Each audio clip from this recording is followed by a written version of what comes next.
working to me.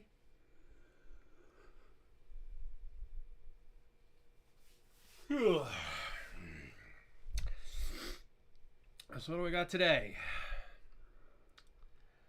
Probably the strangest tabletop game I think I've ever heard about. But a very cool one nonetheless. So this is Masters of the Universe Battleground, which is like a He-Man game, but it's made by Archon Studios. And Archon Studios is fantastic. They're the Dungeons and Lasers people, so they actually make a whole bunch of plastic miniatures for other companies. So this is, like from what I can tell, like a small skirmish game based in He-Man. It's based on hexes, but with physical terrain and entirely plastic runners, which is pretty dope, to be honest. And then my parents sent me this starter box here, and I think they got like a bundle off Amazon, because we got a box for the bad guys and then an additional box for the good guys. So I figured we'd open it all up, maybe do some building, and just kind of check it out and see what there is to the Master of the Universe Battleground.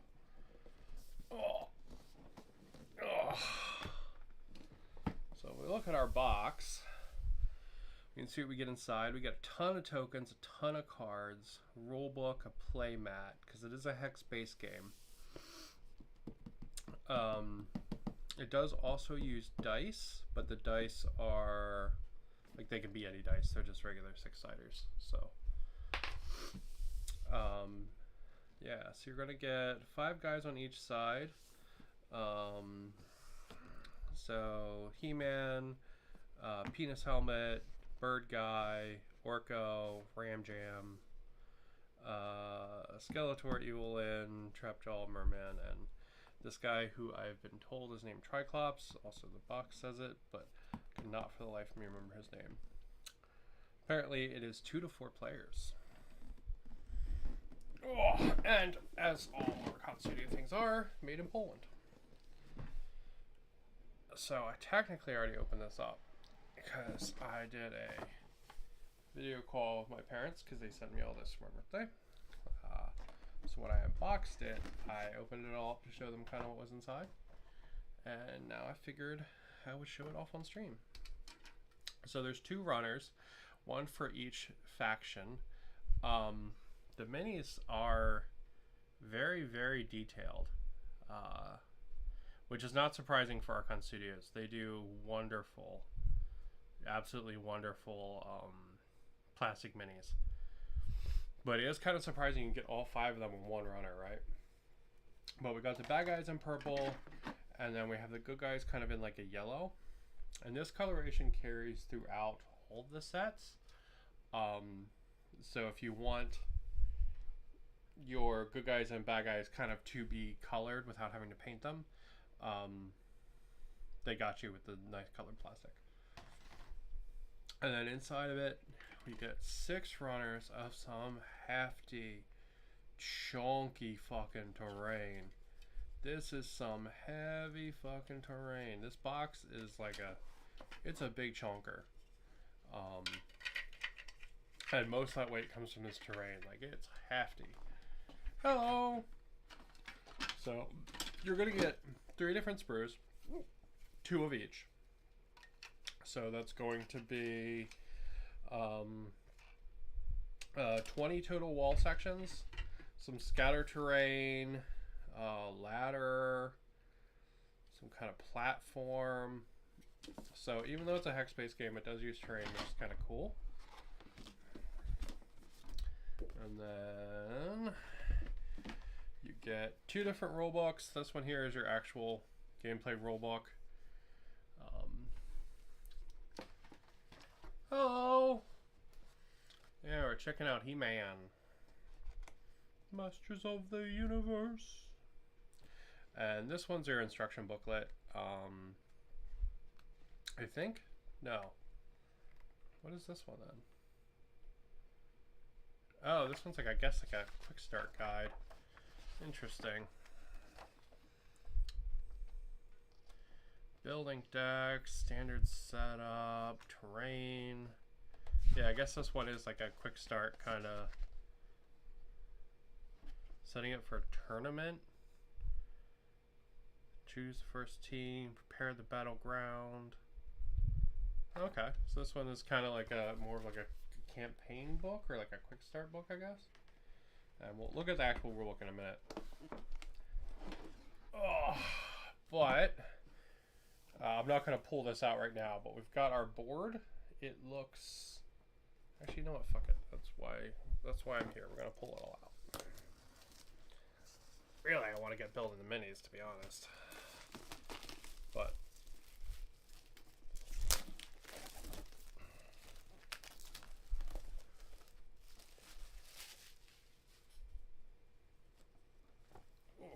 Alright. Yeah, that looks like some nice quality. And it's dense, rounded corners. Oh, it's kind of a shame it doesn't have printing on the back. That's a missed opportunity.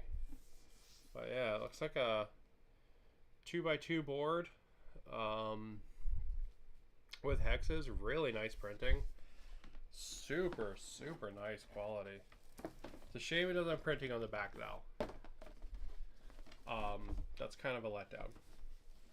But yeah, that's really, really nice quality board. That's nicer than anything I've ever gotten in a Warhammer box. And then what do we got?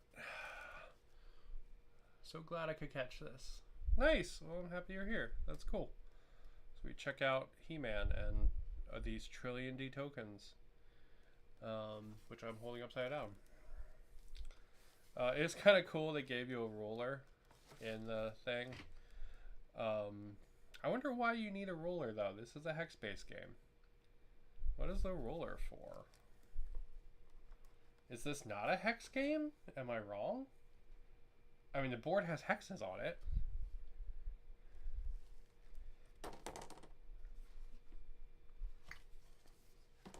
Okay, please stay in your place. I did not push you out. You do seem like very nice quality cardboard though. Okay, and then what do we got on this one? This one has a 12-inch ruler. The other one's 16.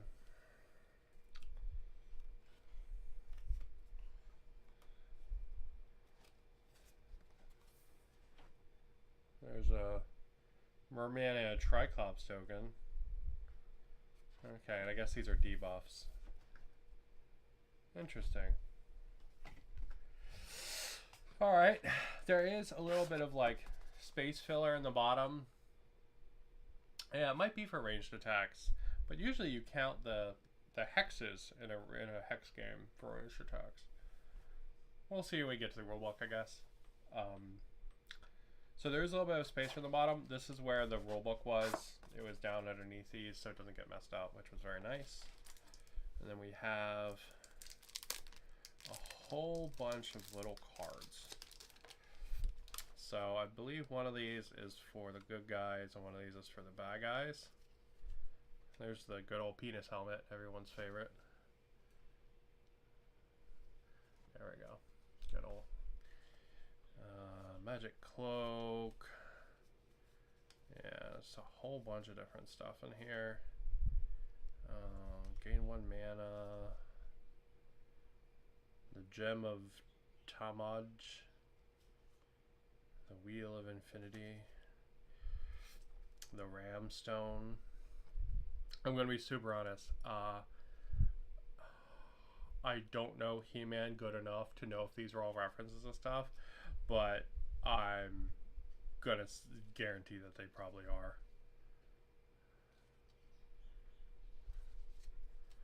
Like, I'm going to guarantee those are all references to things.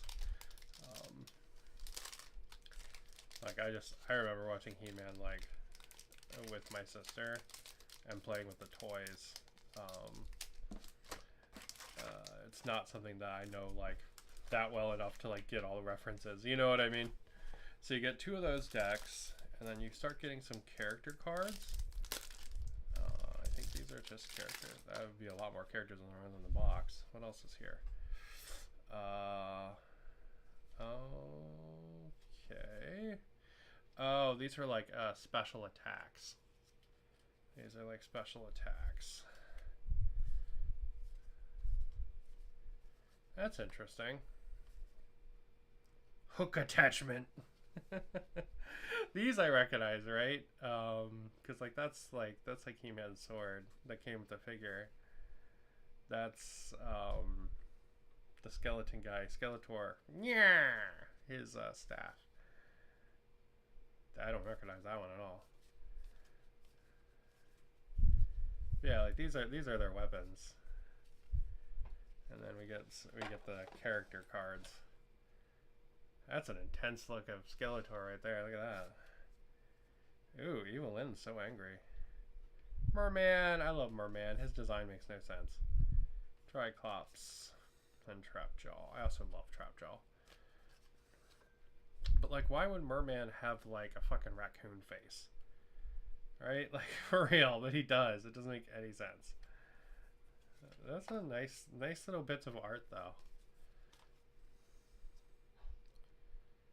Yeah, it makes no sense though why he has a raccoon face. I have the power.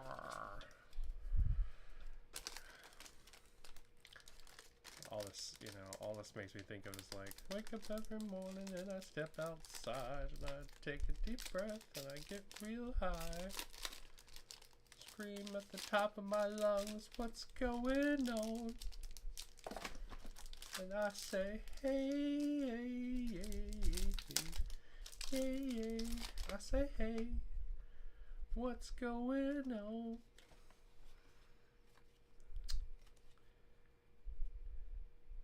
And he tries. Alright, so we got the same set of spell, like, attack cards, I guess, for the other player.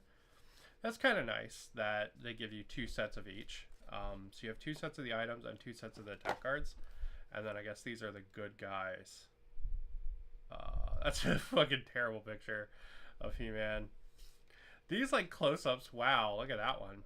The penis helmet guy. Alright, the close-ups are bad pictures. There's the bird guy. Fucking Orko. Nobody likes Orko. Tila has the Cobra staff. True. Yes. For me, as a skirmish game, is a bit too many token cards. Much simpler. Yeah, there does seem to be a lot. I'm curious how the rulebook is gonna kind of make that make sense.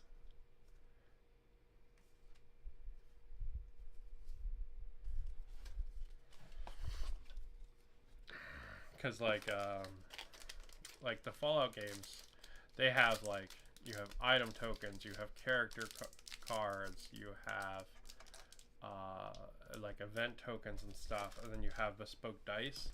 This at least is using standard dice. There's some crappy generic white d6 in the bottom. So even if there's like bespoke cards and stuff,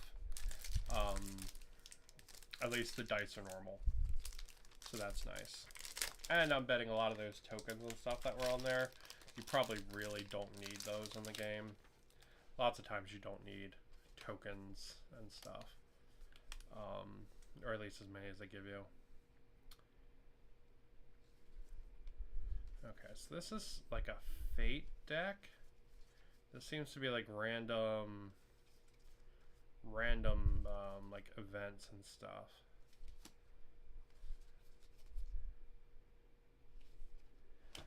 Yeah, that's what that seems like. So I'm curious how that comes into play. Maybe you draw a fate card at the beginning of every activation or something.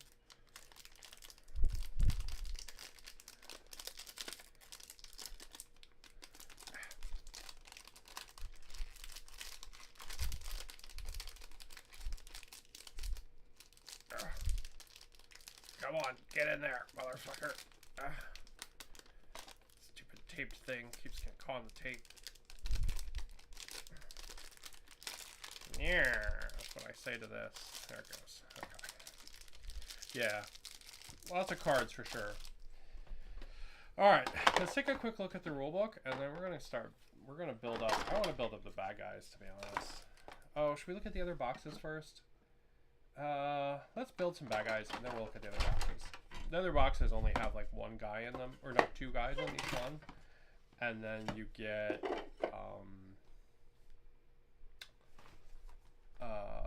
in addition to that, you get like some kind of like special event thing as well. So I put this all back in here totally wrong,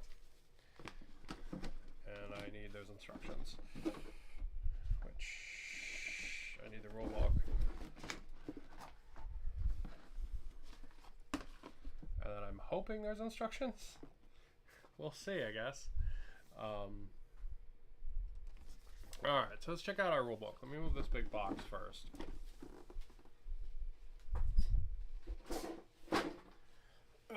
There we go. Alright, 31 pages, so that's actually not bad at all. Nice and basic.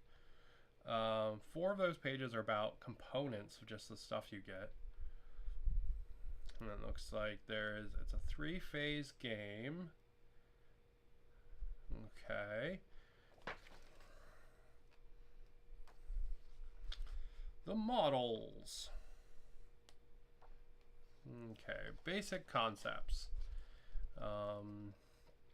During a game, each player controls a force. Okay. Characters. Played on a board, standard terrain.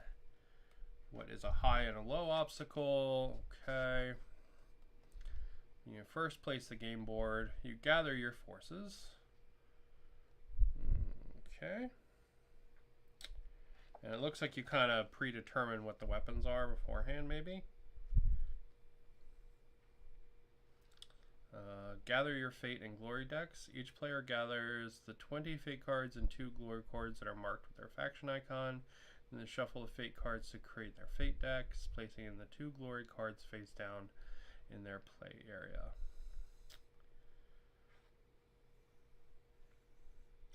Each player draws 5 fate cards from their deck and takes their 2 glory cards and places them in their hand.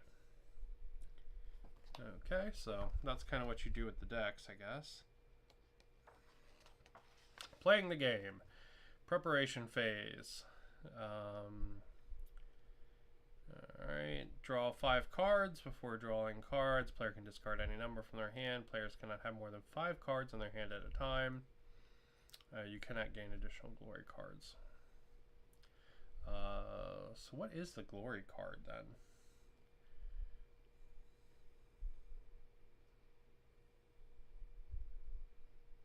Okay, so the glory card is like your what is the word I'm looking for? It's like your side objectives to the mission. Gotcha. Okay. So, alright, activation phase. What do you do? You select your cards, you activate a character, you resolve a card, you perform actions, and then you end activations. Selects 1 fate or glory card from their hand and places it face down the table. They then simultaneously reveal the card. Each card of glory is an initiative value. Player reveals the card that has the highest initiative. Gets initiative. Okay. One of their ready characters to activate. A character is ready. If their character card does not have any fate or glory cards in it.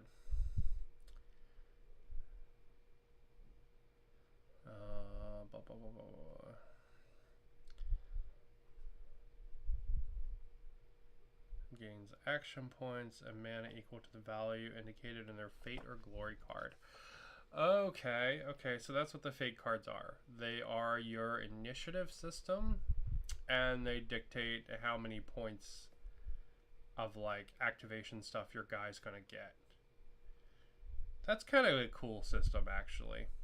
So like I would play a card and it would have like 3 initiative and then the other guy would play a card, and it would have like 2 initiatives, so I would get to go first, and then my card might have 2 orange and 1 blue, right? And then that's what the character gets to use in that activation. That's kind of neat. That's kind of a cool thing, because it means that every round the activation systems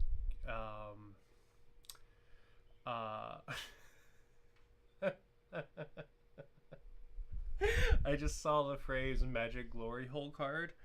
Yeah, that's fair. Yeah, that's completely fair and very fitting for He-Man.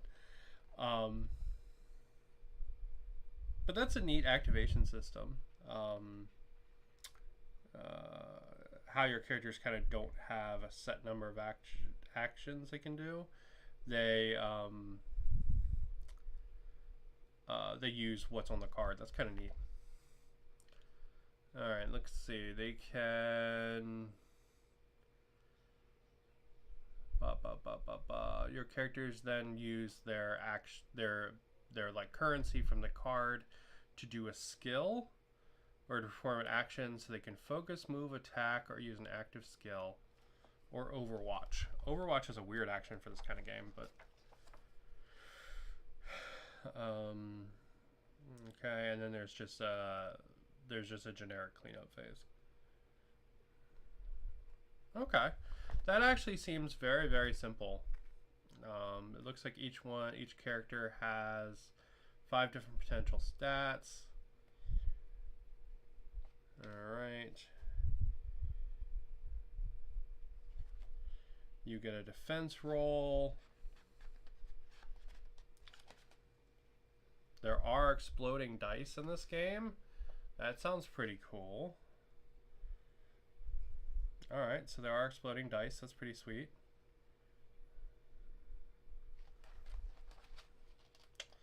Okay.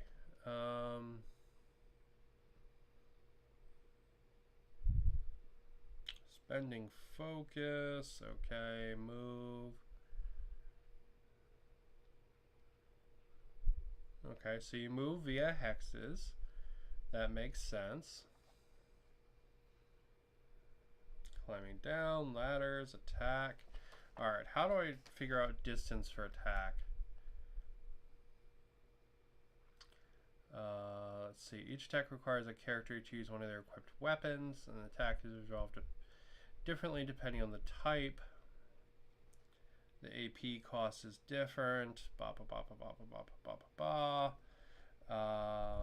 He attacks with the laser rifle, spending 1 AP. Then he performs another attack using the magic blast, also using AP.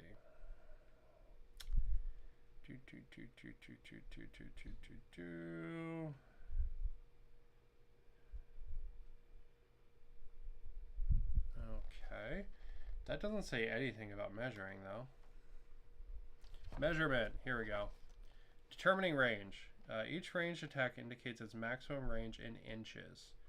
Determine if range is in the chosen weapon. The player measures the distance between the hexes occupied by the attacking player. Interesting. Okay. So you move via hexes, but you measure ranged attacks. That's kind of weird. That's kind of trippy, to be honest. Because usually you would just have no measurement at all in a game like this, and you would have X number of hexes. Interesting. Okay. You can do some Overwatch. You get bonuses for attacking, attacks of opportunity. Alright, so to be honest, it seems like a whole bunch of different systems all worked together, which at first glance makes it look really complicated, but it does not seem that way. It seems like if you were to play this, it would be pretty simple off the bat, and actually probably pretty fun, to be honest. This activation thing where it determines the like magic and the power you get, I think that would actually be really fun. Normally when I see like so many cards and stuff, I'm like, nah, I don't know if this is for me. It's got too much, you know. Like, because like the Fallout game is that way. It just has, there's too many little fiddly things. But really, the only fiddly thing here is you have a character who has a weapon, and then you have a fate card that dictates what that character does each turn. And that's pretty fun. I think that's a cool system. I think like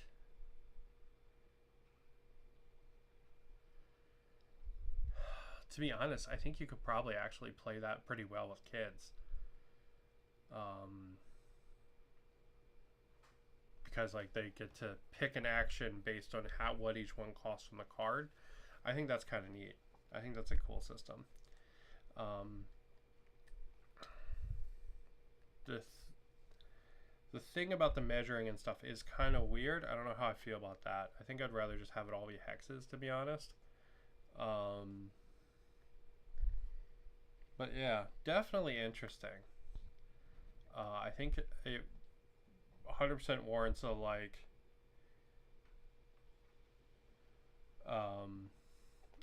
beers and play kind of thing, right? Because that's kind of how it feels. Also, here's a picture of He-Man with Battle Cat. Can you get a Battle Cat? There's not a Battle Cat in the box. It's kind of, I want a Battle Cat. But anyway, let's check out some of the minis. So I want to build the bad guys because they're cooler than the good guys always. Oh, huh, nice. I was just yesterday I built the new War Machine box, and I was like, man, I don't need any instructions for this because they're all numbered. Yeah, these are the same. They're all numbered as well. So Fallout looks great, but the extras in that game turned me off too. Yeah, that is the problem I have with the Fallout game. There is a lot of little fiddly bits in it, and just things you have to like remember and, well, not even remember. I don't even know what I'm saying. There's a lot of like, hey, you have this card and it does this, and you need this dice and it does that. And then, you know, you need to add a 1 to charge because your strength is higher than 8, right? Like, it does this weird mix of things where, like, you need to remember things, like in, like, Warhammer, but at the same time you have cards. So it's, like, why? You know what I mean? Like, all that shit should just be on the card.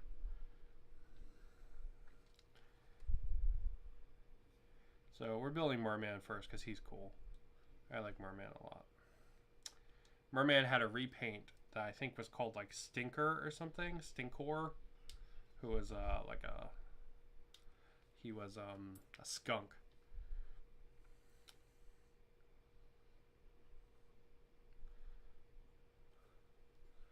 Battlecat was like a con special. Oh, really? That's weak. I'm never a big fan of like con specials and stuff, because all that means is that it just is gonna get scalped, and like, you know, like that means like in the future a person that comes to this game will never be able to get that many, you know, and that's kind of lame. I am not a fan of con specials and stuff. Like, I want everybody gets in the game whenever to be able to get anything they want, you know. I want them to be able to have the full experience even if they didn't get there on day one.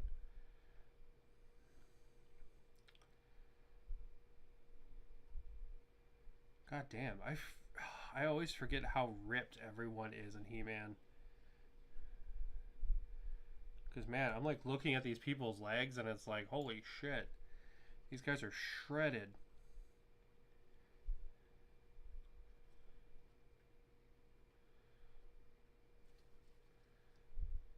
Oh, apparently that weird sword with all the teeth in it that I looked at on the card, that's apparently Merman's sword. Did not know that. Alright. Yeah, these all come off the runner really easy. This is really nice plastic and stuff. The one slightly annoying thing about this is that all of the pieces aren't in an area, right? That was one of the really nice things about the Shadow and Scum box I built yesterday for War Machine, is that like all of piece A was in an area and then all of piece B was in an area. It was really nice. This definitely has less of that, but it's still nice that everything's numbered, because it means you really don't need instructions.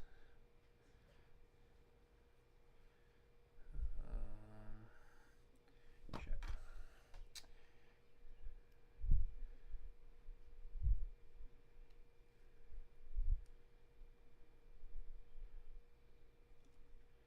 Got some nubs in kind of some unfortunate areas, but nothing a little bit of work can't clean up.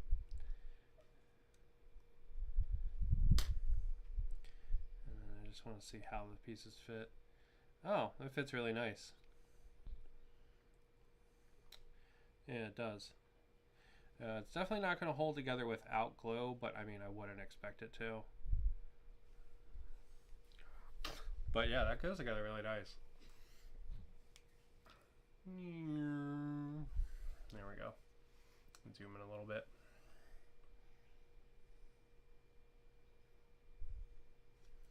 So each one of these guys has a bespoke base.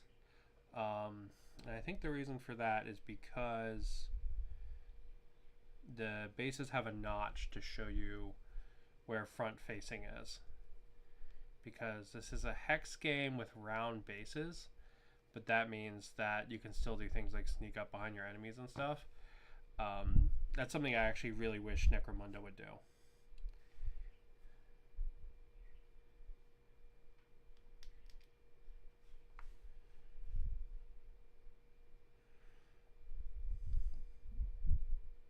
What is this? Is this a foot?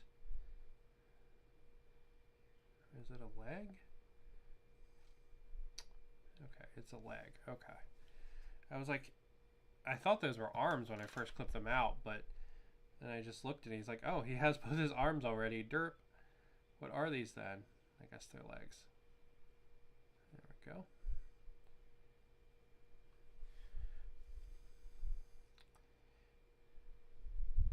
But yeah, the detail is pretty great on these, to be honest. I shouldn't be surprised since it's Archon Studios and they do fantastic work, but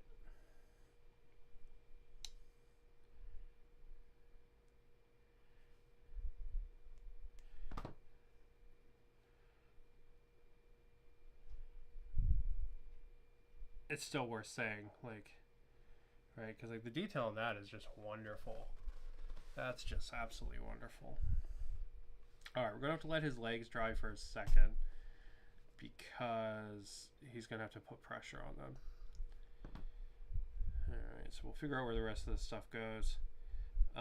He has a sword. Where does the sword go? Sword probably goes on his hip. I'm guessing right here. I think that's where it goes. We can check the art in a minute. Because this hand here is the trident.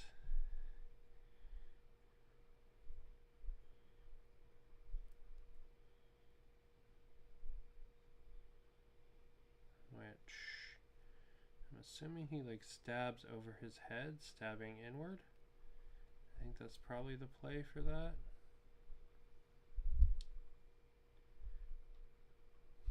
Yeah, definitely a little more fiddly than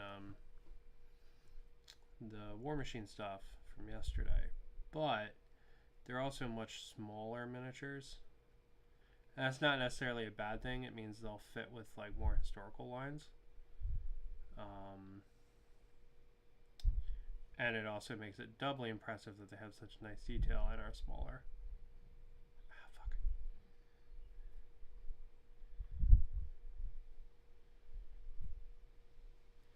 And I'm failing really hard at life, but this is actually not hard to do. They're definitely not as easy as the ones from yesterday, but they're definitely not as hard as I'm making it look. I don't know why I'm failing so hard. Okay.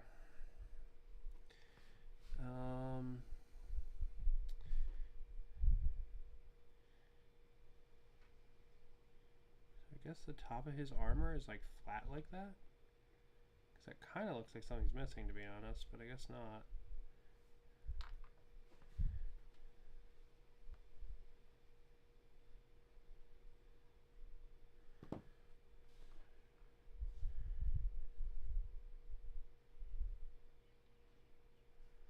Yeah, it kind of looks like he's missing like the top of his shoulders.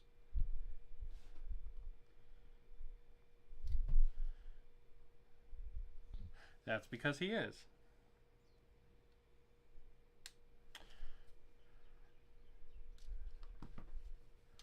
Yeah, alright, he gets like a cowl. I was like, I thought something looks like it's missing from this design.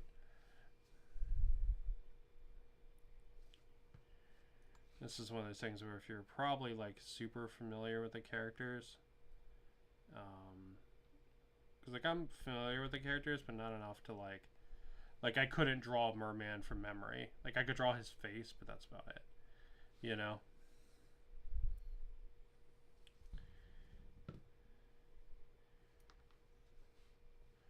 Like, you know, from memory, I don't know where his sword goes. You know, that kind of thing. So.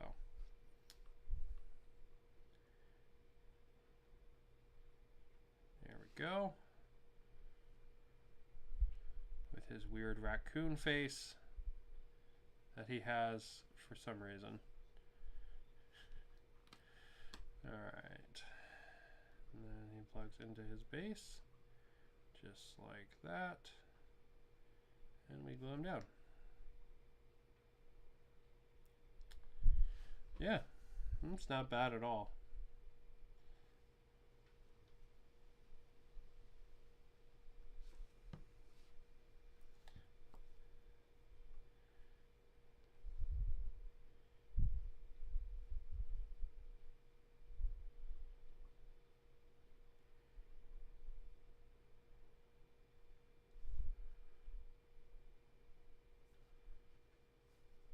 There was always like a leech guy that was really cool too. Who like in my brain always went with Merman, but I guess they really didn't because I think the leech guy came later.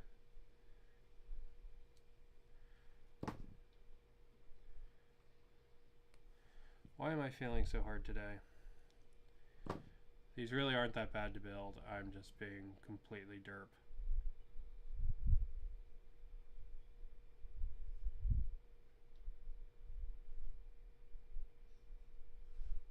Yeah, there he is.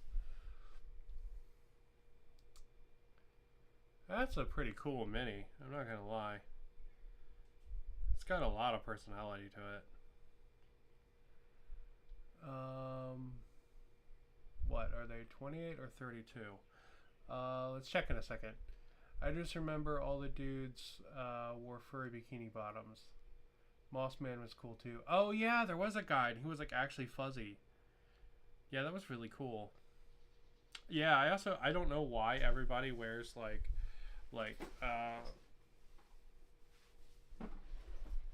furry underwear in this show, but everybody does. Oh, all right, let's see. I got some guys that need top coating. So we got some Nazis here for bolt action. There he is in comparison to them. They're from Warlord. And then comparison to a space marine. Right there. We got our space wolf right there. And then we have, let's see, I also have an orc here on my desk. And one of the 3D printed War Machine guys. So I guess they're 32, but they're not like heroic scale 32.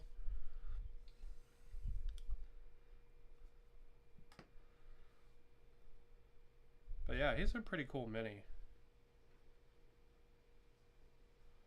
Alright, let's figure out where his sword's supposed to go. What about Modulok? I fucking love Modulok. Modulok is my favorite of all of the He-Man things. Wasn't Modulok with Hordak? I think so. Hordak's the guy with the bat ears on his helmet, right? I think that's who Hordak is.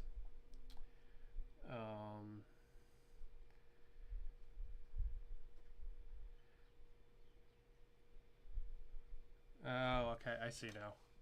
His sword goes right here, dead center in his back. I was looking for somewhere on his hip, but I guess they all wear their swords on their backs. Because, like, He-Man draws his sword. Like, I have the power like that, so I guess that makes sense.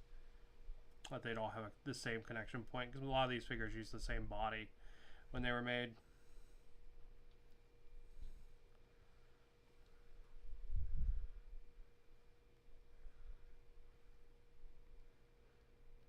What happens when all the action figures get mixed together. Yeah, well, I mean, Modulok was the definition of being mixed together. Let's be real. Like, that was his whole thing. Alright. Oh, no. The spear hand, I keep knocking it down. I'll just put him next to the Space Wolf, slightly off camera. Movie in the works with Jared Leto as Skeletor. I want to like Jared Leto. I really do. But fucking hell, he kills everything he's in. Like, I try. Oh my god, do I try? I try all the time.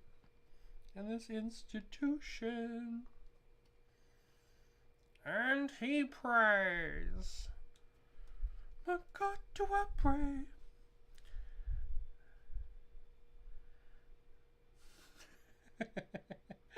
Oh, I was trying to remember the next line. What is it? I pray to save the day from, and then it's like then Skeletor goes like "Nyah!" or something like that. Ah, good shit, man. Good shit.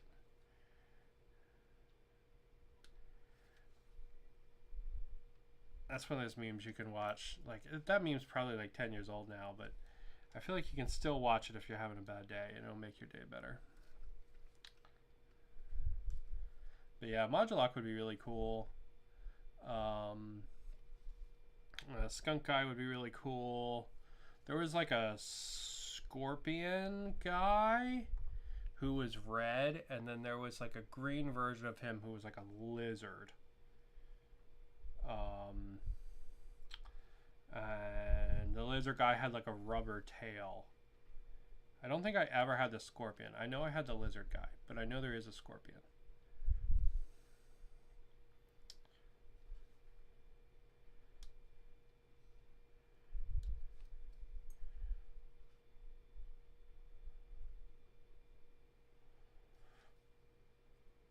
So yeah, I guess there is a lot of characters that I know.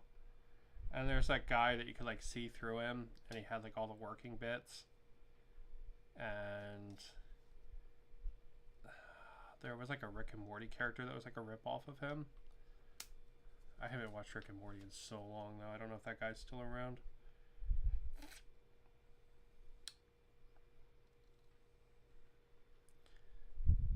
Okay. Alright, I think that's everything for Triclops. So yeah. There's a lot of He-Man characters that, man, I guess I really do know.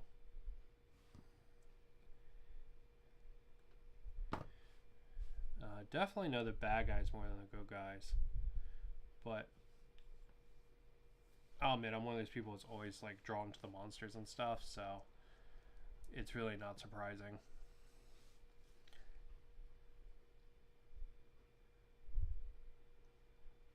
Just always more appealing to me than, you know, the good guys.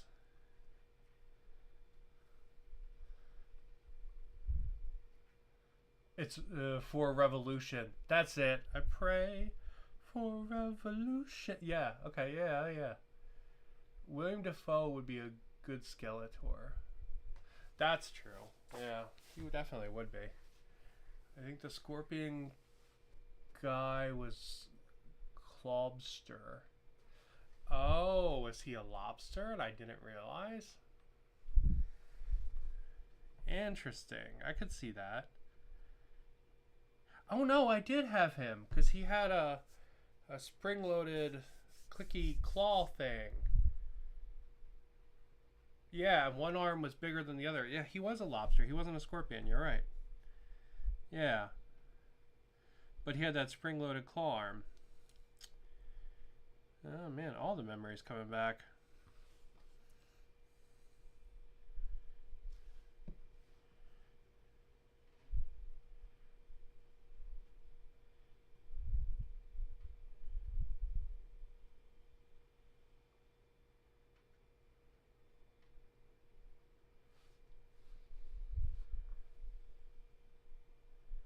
My brain is now trying to wonder.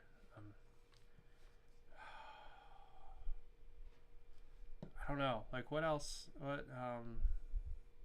Because like you could do other characters, right? That have like different character packs. I think that's a thing that would make a lot of sense for a game like this.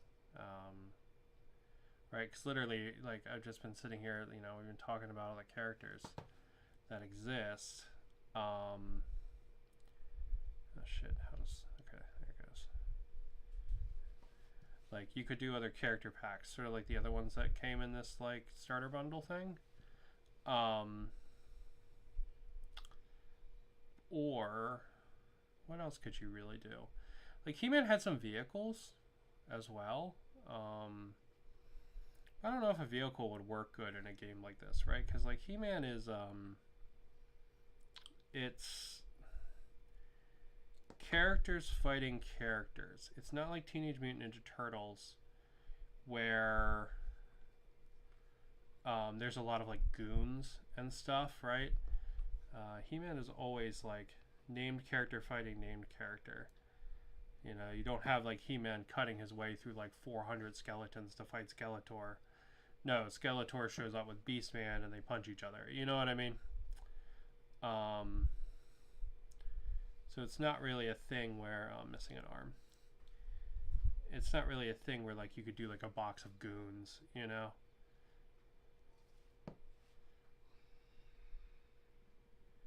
Now, on one hand, that makes it harder for single player, but on the other hand, it actually makes it easier for single player.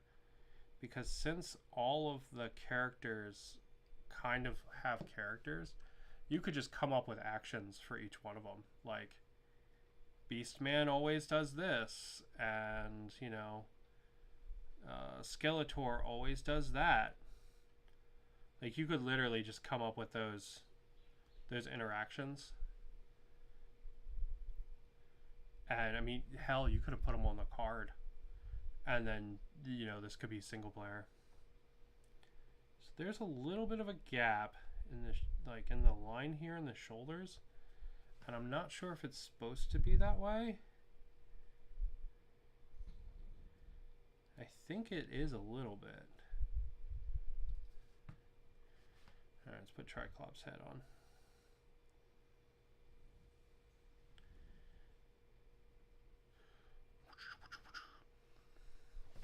Alright, and he's missing an arm, so let's find his other arm. There it is. But yeah, I guess you could really easy just, like, you could even put in a PDF, like, you know, and play solo really easy with this game then.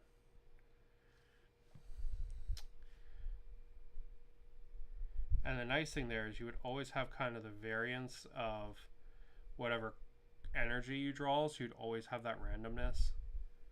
So like that would actually make it a really fun solo game. He's pretty damn cool.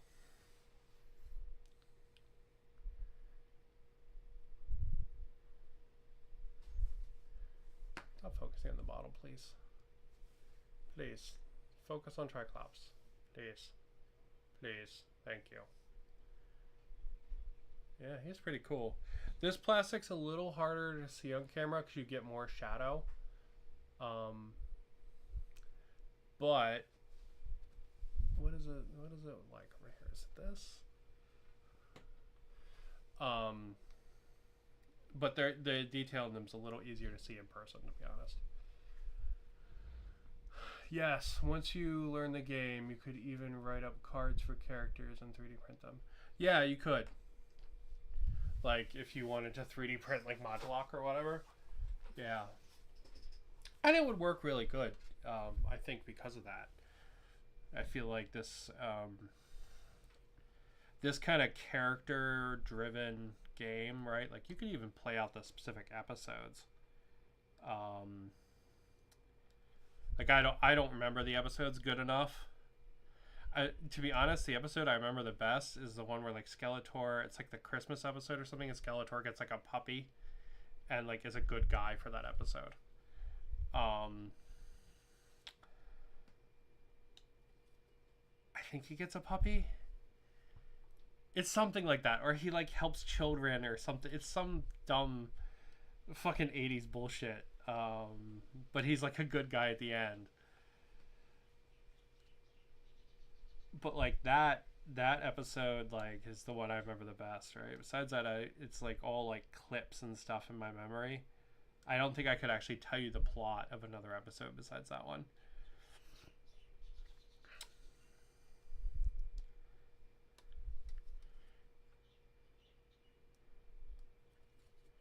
But, like, you could totally do that. You could be like, okay, this is, you know, season 1 or whatever, and you just play through all of the things for season 1. And that could be a really cool thing to do. I mean, hell, you could even, like, do a thing, have people over, have some drinks, watch the episode, and then fucking play it. Like, oh, that's so fucking nerdy, but I love it. That's, like, pure fucking nerdy. But you could do that and it would be fucking dope. Alright, let's see. I think that's all the part of Lockjaw. Yeah, but man, it would be really easy to do solo play with this game because of that. Now, I say all this not knowing if they actually have, like, solo play add-on or anything, right? Or for all I know, it was in the rulebook and I just missed it. I'm assuming it's not in the rulebook because the rulebook says 2 to 4 players. So I'm assuming it's not in there. But would be really easy to do. And that would be pretty cool.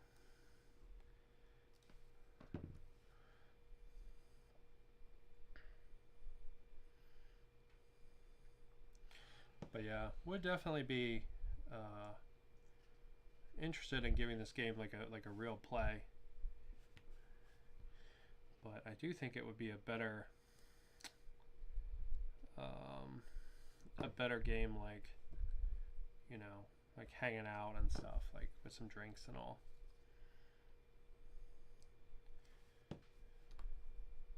Like just kind of having a chill time, I don't think.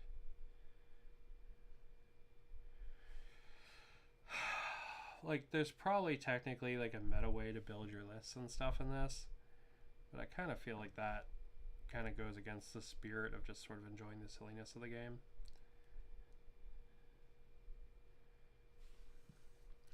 But maybe I'm wrong. Maybe it's super tactical and competitive, but the rules seem very chill and kind of relaxed to me. So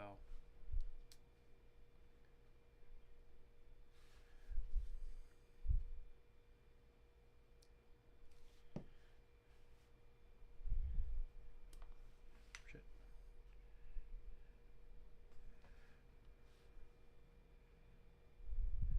So I think I keep calling this guy Lockjaw, but his name is actually Trapjaw. And the only reason this arm isn't just instantly plugging on is because I cut the peg off for it. And it's actually supposed to be a peg there. I thought it was a nub and I cut it off. So good job me on that one. And let's figure out how he stands on these rocks. Like that. Yep, It's like that. Yep. Okay.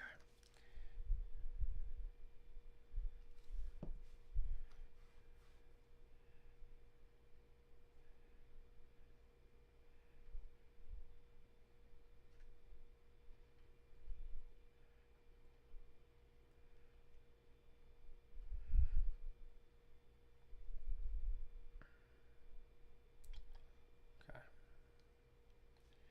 No, that's not right. Let's see. No.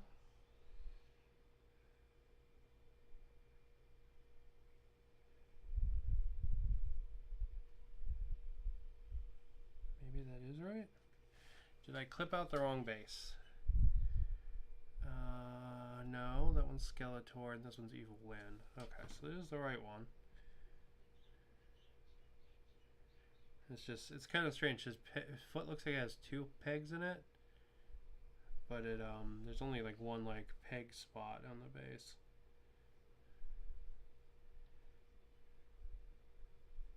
Unless it's supposed to go like this. Yep, there it is. There it is. That's how it goes. No, that can't be right. So he's like totally off center. Alright, we're gonna put him like that because he seems to be stable like that. But it's kind of weird that it doesn't really have like a parent thing. I ran a He-Man D&D for a friend. That's pretty cool.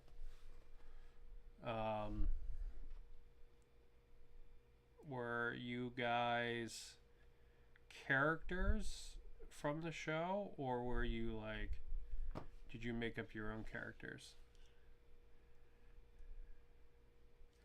Because to be honest, I think it could actually be really cool to try role-playing like a kid's cartoon character. I think that could be really fun.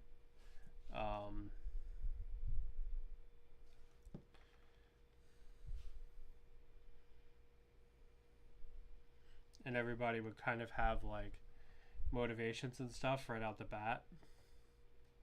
So that could be pretty cool. Like, you know, like imagine role-playing like Starscream, right? And being like, your job is to serve Megatron until you don't. You know? Come on. Why? Stop, please, come on. There we go. Yeah, he's really cool. I think he's probably actually my favorite one of the set so far.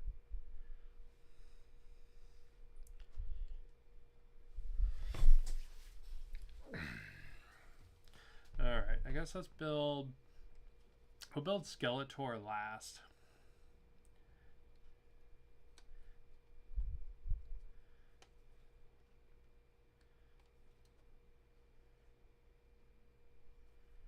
And build Evil Lyn with her eyeball staff next.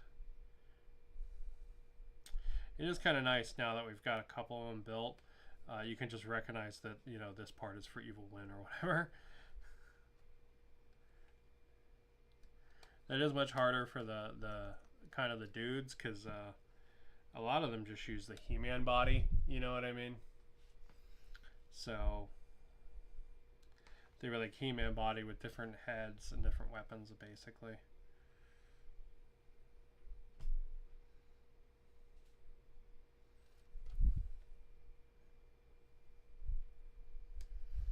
But yeah,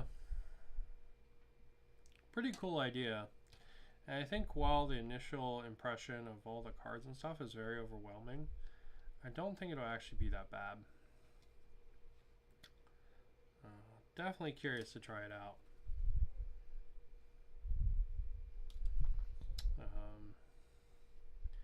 To be honest, the thing that has me the most curious is that initiative system.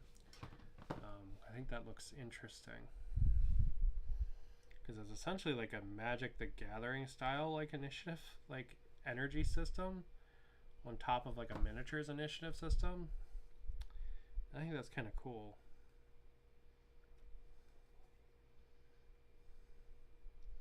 I bet if you wanted to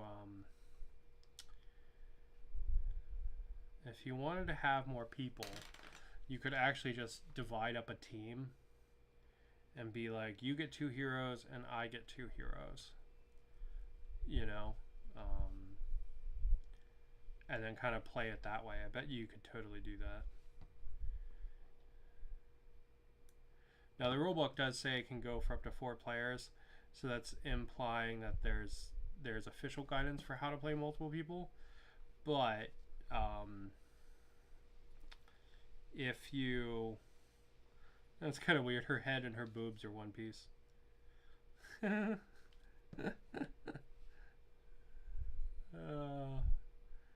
see, like her face and her cleavage are one piece. It's interesting. But I bet you could just divide up a team and it would work really well. Okay, how does your... I assume the face had to go before the cleavage, but maybe I'm wrong? No.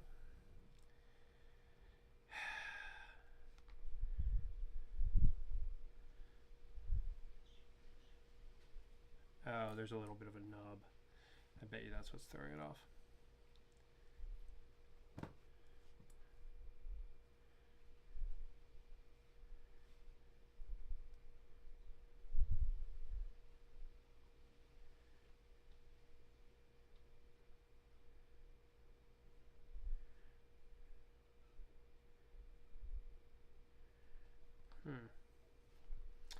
Yeah, her like neck and cleavage is having a little bit of trouble fitting down in there.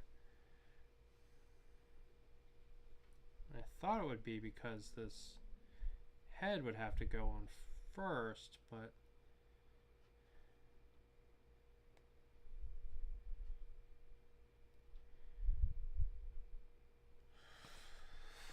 huh. Yeah. Why are you having trouble, honey? Yeah, see, there's still a weird little gap there, right at the bottom. Did I maybe clip it out wrong?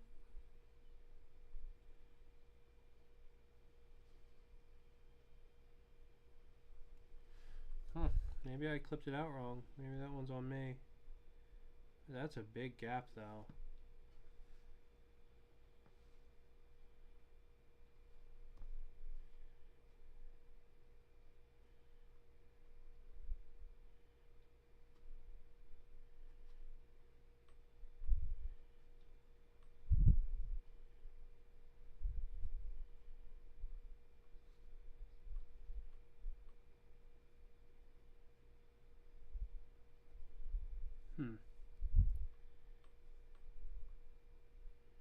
Yeah, it's like this side is just like a little bit too big.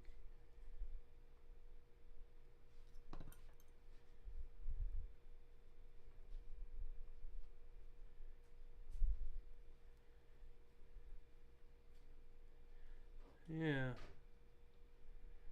I don't know. Definitely something weird with that piece. Does not like to fit right, and there's a weird gap there now. Gonna have to break out some putty and actually fill that one. It's kind of a shame. Evelyn's boobs got all messed up.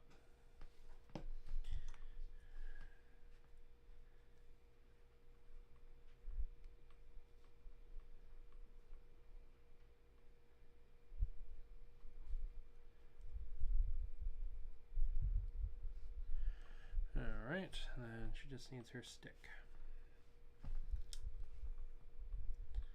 Interesting, because they've gone together pretty well so far. Definitely not as good as the War Machine stuff from yesterday, but I mean, to be honest, those are the best miniatures I built in a while. Like, better even than all the GW stuff I've built recently. So like, these are fine. They're not like they have lots of detail, they have lots of character. You know, I am again building them without instructions, like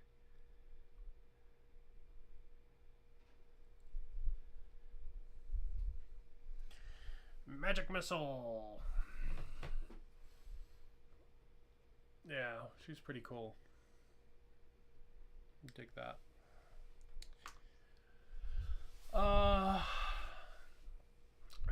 My friends made real good guys from the show. He-Man was hard to swing, and I played lots of villains and did use generic minions for Skeletor. I wanted to make Beastman, Merman, etc. special. That's fair. Yeah, I feel like it is always kind of a weird thing that Skeletor never had like goons, like real goons, right? Because like these characters, like they are characters, right? Like they're special. They it's kind of weird he never had like an army of skeletons or something, you know.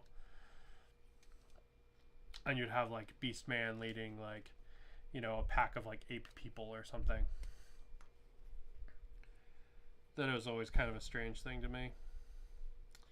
That they never had that, you know. Man, Skeletor's got really tiny feet. Weird.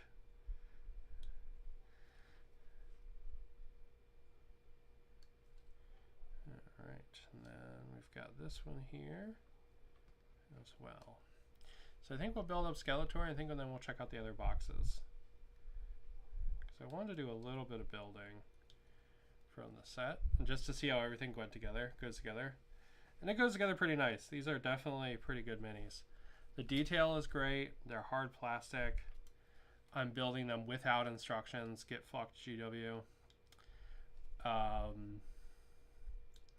You know, there's been a couple of weird things. Like accidentally clipping the peg off Trapman's arm. Right? Like he still goes together perfectly fine without it. He doesn't need it.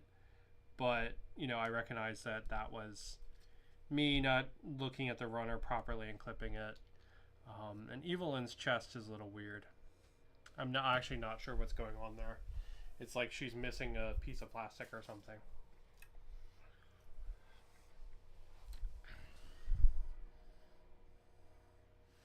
Yeah.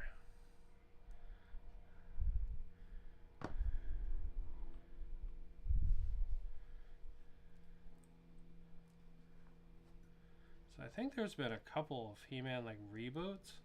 To be honest, I haven't actually seen any of them. I think one of them was like on Netflix. Don't really watch a whole lot of TV. When me and my husband are hanging out, we usually play video games and stuff together.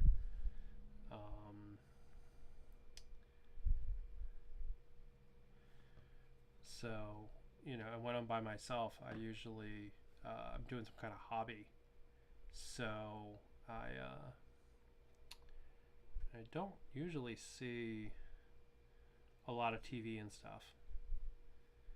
So like if something new comes out, unless we're gonna watch, me and my husband are gonna watch it together, I'm not gonna watch it.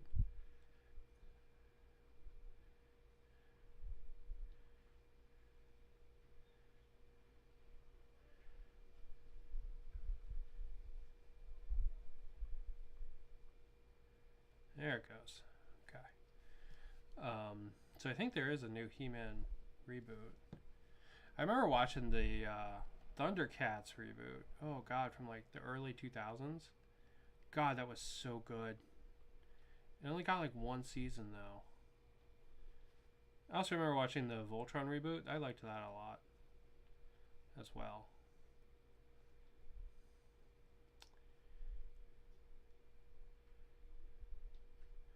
They probably made like 5 other reboots since then, but yeah, I remember I saw like I think 2 seasons of the Voltron reboot. I think. Yeah, I think there's been a He-Man reboot as well.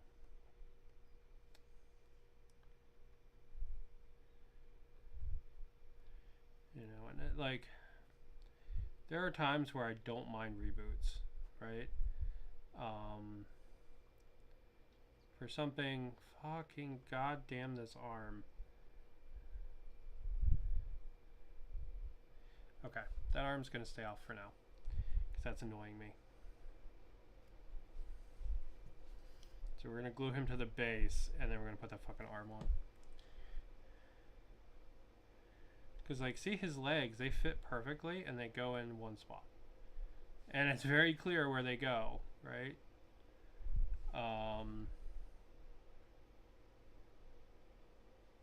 But that arm is really annoying. Oh, that's why Skeletor had such tiny feet. The rest of his feet are on the base. That would explain it. There we go. Alright. So let's see. He has some... He's got a sword that goes on the back, and then there's a necklace. What is this necklace for?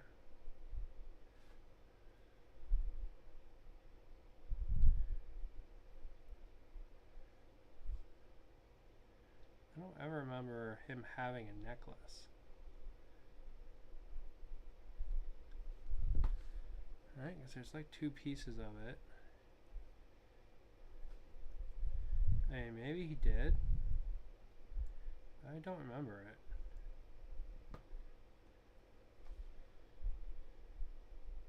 Is it his belt? No, he's got a belt.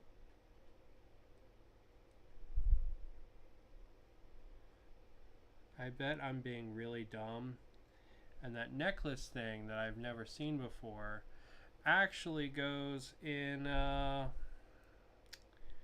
Evil Lynn's neck. And that's why there's that weird gap. I bet you that's the case. And I bet you I was supposed to clip that out with Evil Lynn and not with Skeletor.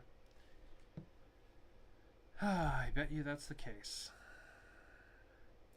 At which point, that's my own stupidity, not the minis. So I can't knock the minis for that. Yeah, because I bet you that's the fucking case.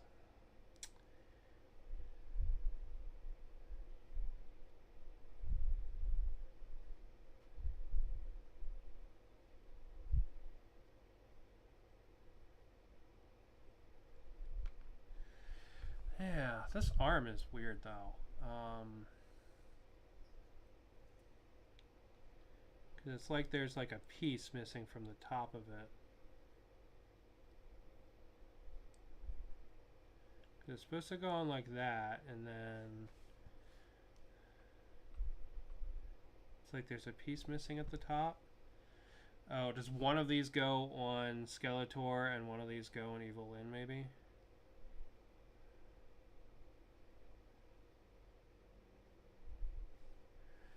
Or do both these go on Skeletor and they are the extension of his shoulder cowl? Because if that's the case, that means Evil Lynn's necklace still doesn't make sense. But that also means that, man, holy shit, these are fiddly pieces then. Shit.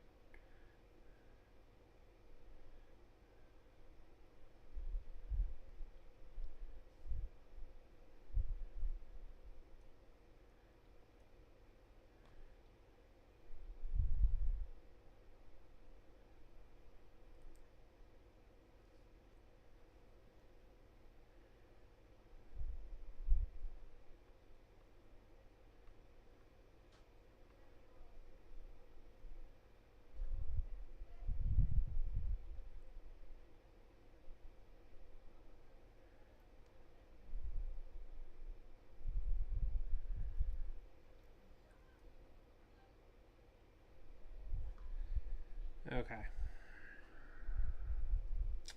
I'm screwing something up. That's for sure.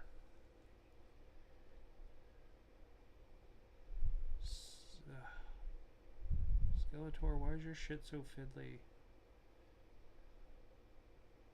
Yeah, these are definitely his arm pieces, but I don't know which one goes to which.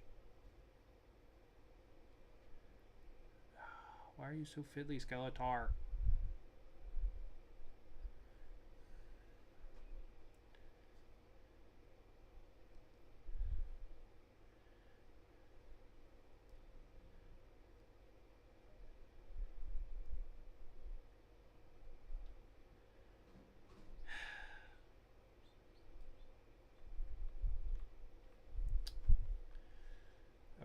these suck.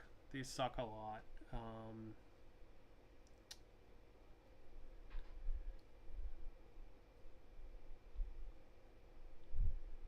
So I can see that these are supposed to be his like shoulder pieces, but I cannot see how they're supposed to like stay or make sure that they sit correctly. You know what I mean?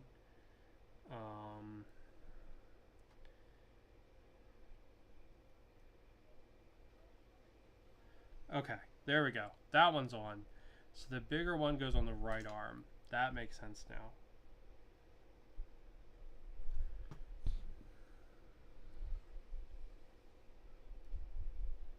Okay, so that means the other one I just have to figure out how it goes on the left arm. Okay. Alright, that one fits nicely now that I know where it's supposed to go. Okay, and then this one goes somewhere on this arm. Here, somewhere.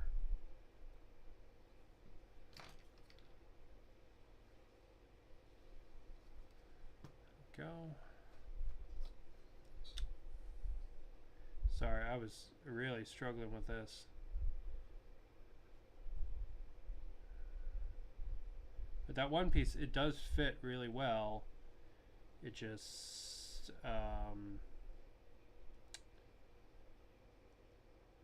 not how or where I was expecting it to.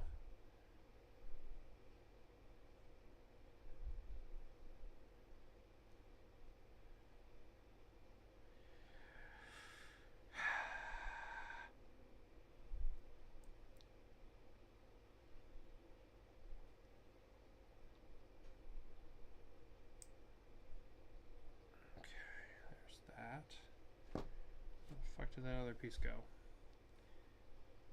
Oh, there it is. It's stuck to a staff. And that plugs in here somehow.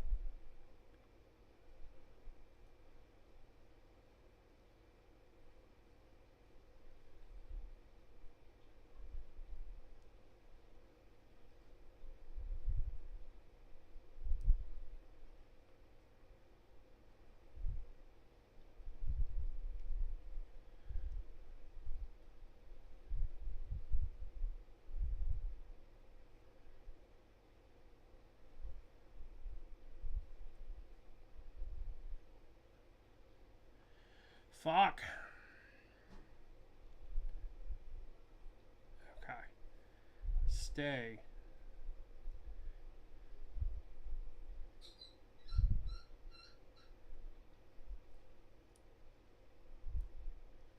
Okay, there it goes. That's how it's supposed to go on. Holy shit. That was frustrating. Yeah. This arm is two fucking pieces. It shouldn't be that hard, but man, that was really obnoxious.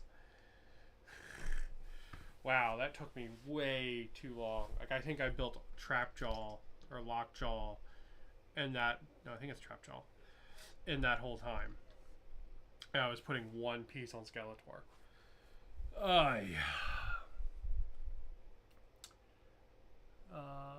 Thundercats Ho. Kevin Smith produced one that is on Netflix. Who you call it Ho? Leave it to Skeletor to be difficult. Yeah, I think that's pretty fair. That he's the annoying one. Oh, but yeah, they're pretty cool. Merman is awesome, really nice. Triclops as well, right? And it's kind of cool to, you know, have characters that like this evil Lynn. She does. I still don't know why she has that gap. I don't understand it. None of the others have had any gaps. So I'm gonna have to fill that with putty. Trapjaw. I think he's my favorite. He's just really nice looking mini. Obnoxious ass Skeletor, who looks really good now that he's assembled. But man, this is one of those things though, like I could have, if I had looked at the box, right, I would have seen his pose, and that would have made that a million times easier. But I didn't, because I didn't think about it, because I'm dumb. But yeah, I was trying to get the arm to sit in a different way. Alright, let's see if we can find another picture of Evil Lynn. Because maybe I just clipped her off the runner wrong.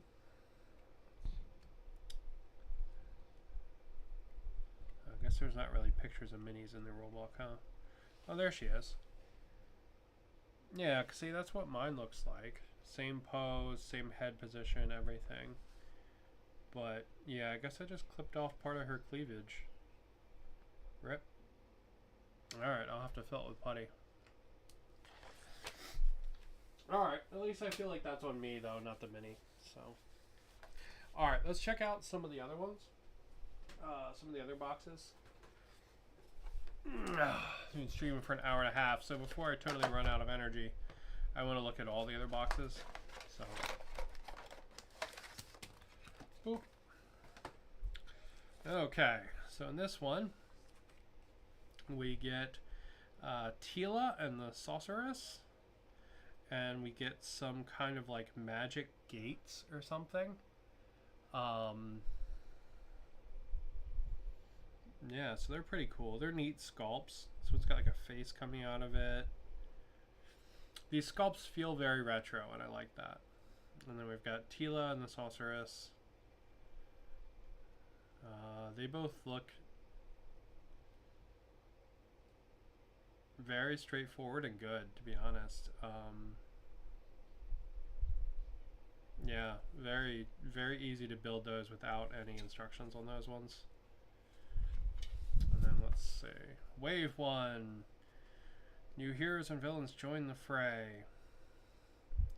Brave warriors will be able to use these powers to manipulate the course of battle by producing teleporters. Okay. Types of special terrain. Teleporters and force fields.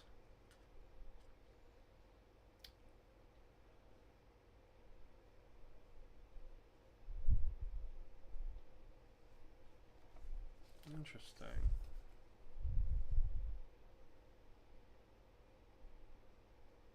You can shoot through a force field, apparently. Buffs and debuffs. What is this shit? We got instructions on these ones? Man. They look like nice instructions, too. Mother and daughter set. Yeah, I guess it is true. I guess I have the whole family since I also have Penis Helmet Guy. Alright, so we've got the Sorceress and Tila. Neat little pieces of art there for them. Pretty cool. And then we've got some more weapons.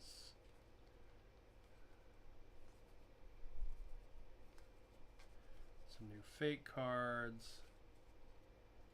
And a new, like, secondary objective card. And then we get some new items, which is a tiara, Cordonite, steel shield, and force field rod.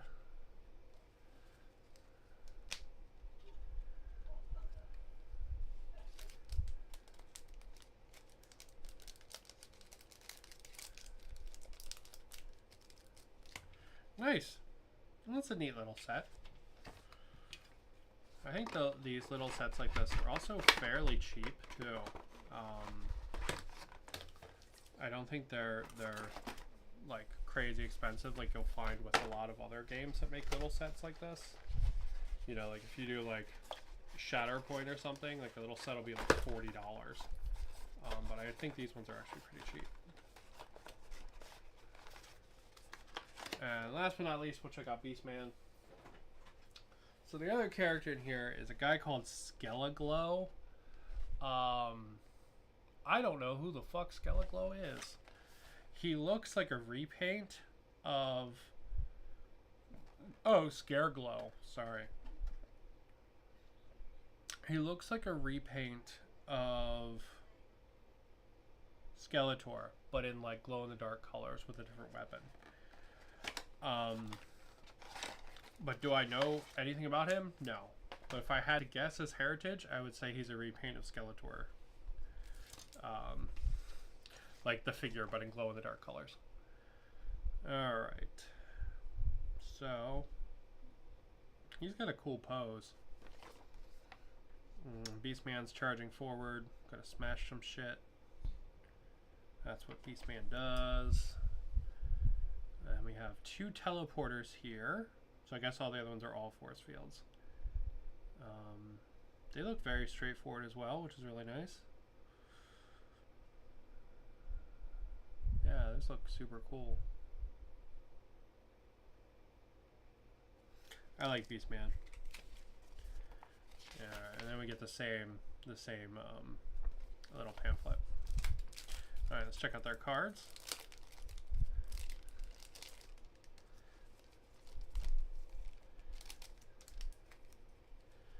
We have Shin Guards, the Cloak of Doom, Teleporter, and Belt.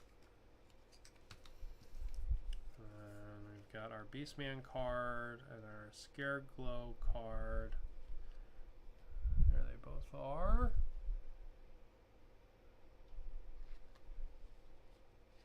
He is like the Lord of the Underworld in Eternia, but he was a repaint.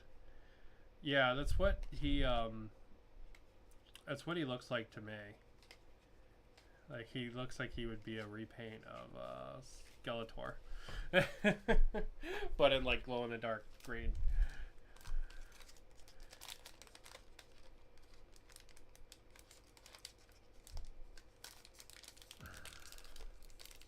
Yeah, it's kind of interesting because all the other characters are like ones I really know, but I've never heard of Scareglow. So I'm surprised it's not like Clobster or Stinkor or a character like that in here and with Beastman instead.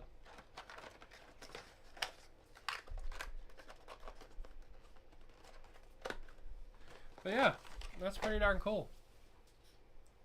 Oh, and the minis are really nice.